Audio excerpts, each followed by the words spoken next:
में जो है वो ब्राह्मोस जो है ऑल वर्ल्ड फेवरेट और फेमस जो है मिसाइल बन चुका है। भारतीय हथियारों की परेड निकाल रहा है आर्मेनिया और प्राउडली दुनिया को अपनी ताकत दिखा रहा है कि देखो हमारे पास है आकाश मिसाइल डिफेंस सिस्टम, हमारे पास है भारत द्वारा दी गई ताकतवर ATAGS तोपें जो जब चलेगी ना तो इतने भारी भरकम गोले दागेगी कि अजरबैजान और तुर्की की ईंट से ईंट बजाकर रख देगी। के बाद जो ब्राह्मूस है इसकी मार्केट बहुत ज्यादा बन गई और ये वो जन्नाटेदार थप्पड़ है कि अगर किसी जर्नैल को महसूस हो तो उसे खुद से शर्म आना शुरू हो जाएगी। अभी तो रुको, क्लाइमैक्स अभी बाकी है। तो इंडिया की इकोनॉमी जो है अगर हमसे जो है वो बदतर नहीं है तो हमसे बेहतर भी नहीं। पाकिस्तान के दरमियान के इंडिया अफगानिस्तान को मल्टी लॉन्च रॉकेट सिस्टम जो उनका अपना तैयार करता है प्रियंका, वो अफगानिस्तान को फराहम करेगा। और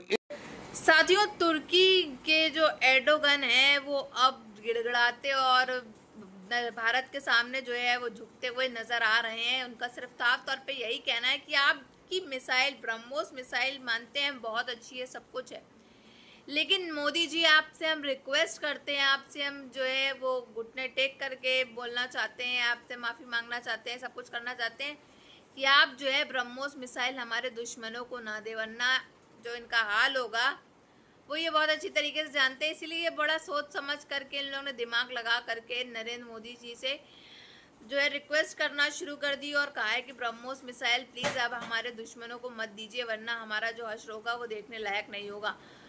और वहीं अब पाकिस्तान भी जो है इसको देख देख के बड़ा वो हो रहा है कि कैसे ब्रह्मोस मिसाइल की इतनी डिमांड है और ब्रह्मोस मिसाइल को लेकर के सब चल रहा है पूरे दुनिया भर के अंदर, और हम कहाँ के कहाँ बैठे हुए हैं अभी तक। भारतीय हथियारों की परेड निकाल रहा है आर्मेनिया और प्राउडली दुनिया को अपनी ताकत दिखा रहा है कि देखो हमारे पास है आकाश मिसाइल डिफेंस सिस्टम, हमारे पास है भारत द्वारा दी गई ताकतवर ATAGS तोपें जो जब चलेगी ना तो इतने भारी भरकम गोले दागेगी कि अजरबैजान और तुर्की की ईंट से ईंट बजाकर रख देगी। चलते चलते थोड़ा ब्राह्मोस मिसाइल की खुसूसियात का जिक्र। ये तकरीबन 2.8 to 3 मैक की स्पीड से जाता है, यानी इसकी जो रफ्तार है वो कोई 3430 किलोमीटर फी घंटा से लेकर तकरीबन कोई 3675 किलोमीटर फी घंटा की रफ्तार तक ये मिसाइल नहीं, भारत द्वारा दिए गए स्वाति रडार सिस्टम का भी प्रदर्शन किया है आर्मेनिया ने। और इतना ही नहीं, आप खुद अपनी स्क्रीन पर देखिए इससे तुर्की कितना घबरा गया है। तुर्की का जो टॉप डिफेंस एनालिस्ट है वो कह रहा है कि भारत ने हमें घेर लिया है चारों तरफ से, आर्मेनिया को हथियार दे दिए हैं और अब भारत साइप्रस और ग्रीस को खूंखार हथियार सप्लाई करने वाला है। जो एनालिस्ट हैं वो कह रहे हैं कि भारतीय हथियार जैसे ही इन देशों में पहुंचे हमें तुरंत हवाई हमला करके इन भारतीय हथियारों को नष्ट कर देना होगा, क्योंकि अगर ये देश ये हथियार हमारे ऊपर चलाने लग गए तो बचाव का कोई तरीका ही नहीं है। क्योंकि भविष्य में कैसे और कौन कौन से हथियार इन्हें देंगे और ये कैसे डिप्लॉय करेंगे इन्हें, साथ ही इनके साथ हम बड़े मिलिट्री एक्सरसाइज भी करने वाले हैं। यानी कि वो दिन दूर नहीं जब भारतीय फौज तुर्की के बॉर्डर पर जाकर युद्ध अभ्यास करेगी। और यकीन नहीं करोगे आप, लेकिन आप तुर्की का कोई भी एक न्यूज नेटवर्क उठाकर देखना, वहां पर प्राइम टाइम में 8 बजे रात को 9 बजे बड़े बड़े शो हो रहे हैं कि कैसे तुर्की ने मिसकैलकुलेशन कर बन चुका है। और हैरानी की बात तो यह है कि तुर्की के लोग ये भी कबूल कर रहे हैं कि कल को भारत के साथ उनका डायरेक्ट कन्फ्रंटेशन होता है तो पाकिस्तान उनकी मदद नहीं कर सकता। इकोनॉमी को जो है वो बहुत ज्यादा बूस्ट मिलेगा, और जिस तरह से इंडिया गल्फ कंट्रीज हो गई, UAE हो गया, ओमान हो गया, बड़ी बड़ी कंट्रीज के साथ डील कर अपने डिफेंस की, ब्राह्मोस में जो इलीट क्लास में शामिल हो गया है। तो अच्छी बात है, करना चाहिए हर किसी को। भैया अपनी कंट्री की पता है कि हम ये सब कुछ करेंगे तो हमारी कंट्री आगे बढ़ेगी। अभी भी अगर हम लोग इनके एक्सपोर्ट्स की बात करें, कल भी हमने बात की $800 बिलियन ये इनके एक्सपोर्ट्स हैं। हमारे एक्सपोर्ट्स कितने हैं? $3 बिलियन, 300 भी नहीं, $3 बिलियन भी चेक कर लो। अच्छा, महाराष्ट्र की हम हमेशा बात करते हैं, मुंबई की आप चेक कर ले भाई, पूरे पाकिस्तान जितनी बनती है उनकी। सो ये काफी रह रहे हैं, ये हम पे हमारी जान है, हमारा मतलब पाकिस्तान के साथ सब कुछ जुड़ा हुआ है। लेकिन इधर के जो ऊपर बैठे हुए मुसल्लत हुए हैं ना लोग, फार्म 47 वाले इस वक्त, वो हमारा कभी भी फायदा नहीं सोचेगा, क्योंकि यहाँ सर पे आप पाकिस्तानी होते हुए आपको उम्मीद ही कोई नहीं है पाकिस्तान से? उम्मीद किस पे की जाए? मुझे समझ नहीं आई आज तक इस बात की कि पाकिस्तान क्यों कंफ्यूज है।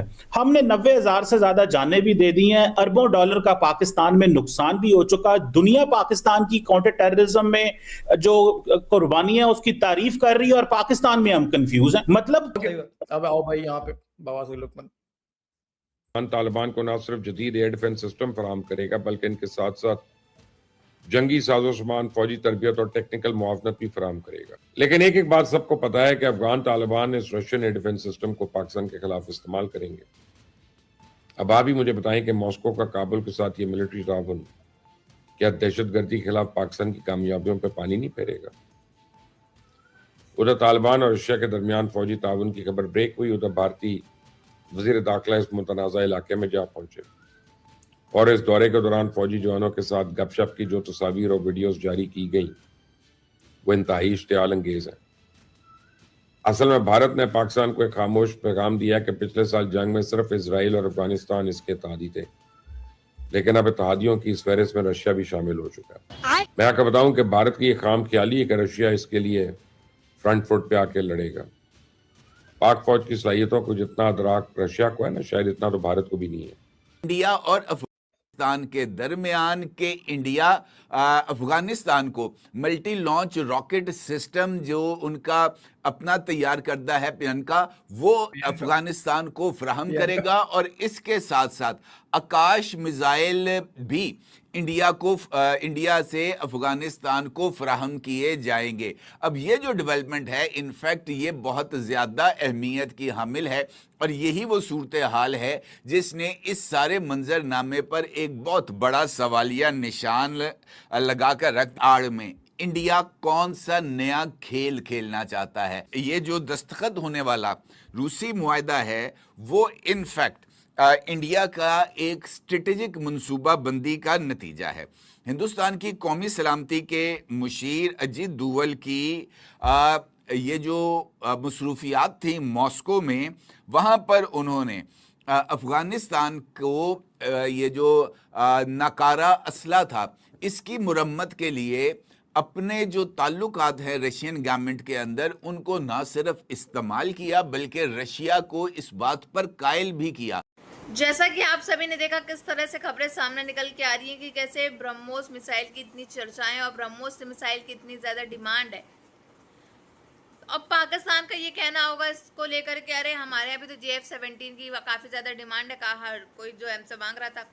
जी हाँ, मांगा जरूर था लोगों ने, सऊदी अरब ने मांगा, चीन ने मांगा, लेकिन लिया क्या? नहीं लिया, क्योंकि वो जानता है कि क्या इनके जो JF-17 है, JF-11 है, JF-10 जितने भी बने हैं चलते ही जो है वो तुरंत जो है वहीं क्रैश कर जाते हैं या फिर कुछ इंजन खराब हो जाता है या एकदम गिर जाते हैं उड़ते ही। तो इससे साफ तौर पे जाहिर होता है क्या टेक्नोलॉजी और क्या जो है ये लोग सब उसमें यूज़ करते हैं, जिसकी वजह से इनके जो वेपन्स हैं, इनकी जो मिसाइल्स हैं, इनके जो ड्रोन्स हैं, ये तुरंत चलते ही नीचे गिर जाते हैं और अपने यहाँ ही काम तमाम कर देते हैं। फिर ये रोते अपना सर पकड़ के बैठ जाते हैं कि अरे ये क्या हो गया, हमारा ड्रोन हमारा मिसाइल तो बड़ा ताकतवर था, ये था वो था, अब ये कैसे हो गया, ये हमने तो नहीं किया, इसमें जरूर रॉ की साजिश है, भारत की साजिश है, हमने तो नहीं किया, ये किसी और का ड्रोन है, ये किसी और की मिसाइल है, फेक है। तो बेसिकली इनको जो है जलना भुलना और इसके अलावा कुछ भी नहीं आता है। और इतना ही नहीं, अब ब्रह्मोस मिसाइल की इतनी डिमांड देख करके इनकी आंखें जो हैं फटी की फटी रह गई और ऊपर से तुर्की के एर्डोगन जो हैं वो नरेंद्र मोदी जी से रिक्वेस्ट करते हुए दिखाई दे रहे हैं, उनके सामने झुकते हुए दिखाई दे रहे हैं कि कैसे वो कह रहे हैं कि आप हमारे दुश्मनों को ब्रह्मोस मिसाइल मत दीजिए वरना हमारे लिए काफ़ी बड़ी संकट वाली बात है और काफ़ी ज़्यादा खतरा है इस चीज़ को लेकर के, क्योंकि वो जानते हैं कि ब्रह्मोस मिसाइल की क्या ताकत है और ब्रह्मोस मिसाइल क्या क्या नहीं कर सकती है।